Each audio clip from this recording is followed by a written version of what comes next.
Another thing that I wanted to bring, that when I was meditating, and a lot of people who meditate, they want to become enlightened. And I never was thinking about this concept until actually I met your teaching, and I start to feel that I am on the brink of enlightenment.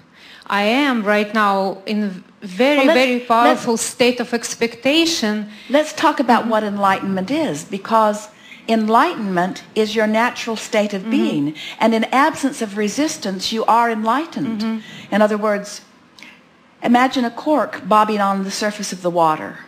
Take hold of it and hold it under the water. We would call that negative emotion. We would call it out of the vortex. We would call it unenlightened.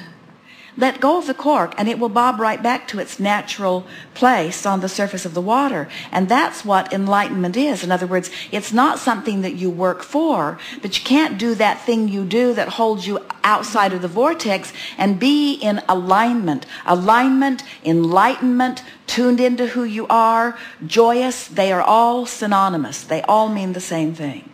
So our definition of enlightenment is a moment in time when you are vibrating in full participation with the whole of who you are.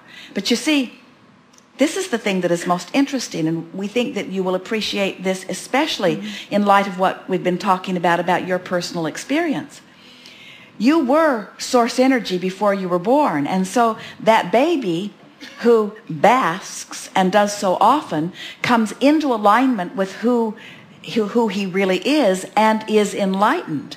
As that baby grows and becomes more socialized and picks up more resistance along his physical trail, through that resistance and through that contrast, he is expanding his non-physical version so that that vibration is getting higher and higher and higher and higher. In other words, the non-physical part of you is not static. It doesn't stay as it was the day you were born. It keeps expanding because of what you've lived since you've been born. And so enlightenment in its truest sense is keeping up with who you keep becoming, That's why if you're not out there mixing it up and becoming more, there is really no joy in your enlightenment.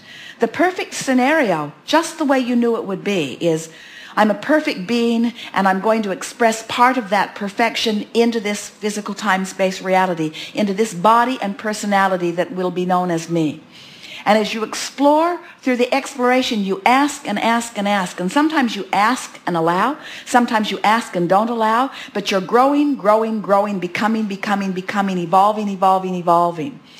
And the more you keep up with your evolution, the better you feel. The more you don't keep up, the worse you feel. And sometimes the conditions of your life make it very hard to keep up, because your eyes and ears and everything that you're observing keep holding you apart from who you really are. You could not be more worthy, but if someone up close to you doesn't see you as worthy and pronounces that to you on a regular basis and convinces you that you are not, even though you are, the separation between you and you becomes greater and greater and greater. Enlightenment is the releasing of that resistance and allowing yourself to come into full beingness with all that you have become. So enlightenment keeps evolving. That to which you are enlightening to, wrong application of the word, but you get it, keeps evolving. And that's why it's a daily experience. That we think 15 minutes a day should be enough to allow you to keep tuning to who you keep becoming. Enlightenment, keeping up with me. Keeping up with me. How I also define it is participating fully is in the life of my energy and the life of my form. So effortlessly live two lives simultaneously. Good way of saying it, and it's the same thing, isn't it? In other words, in my physical beingness, in my physical body, with my physical mind and my physical moods and attitudes, I've trained myself into the joyful nature of who I am. And in doing so, I've released resistance and allowed the fullness of who I am to integrate. So the physical me is the same vibrational frequency as the non-physical me. And that's why I'm obnoxious. Tuned in, tapped in, turned on, joyful, knowing, loving, in love with life, and eager for this moment in time. Thank you. Yes, indeed.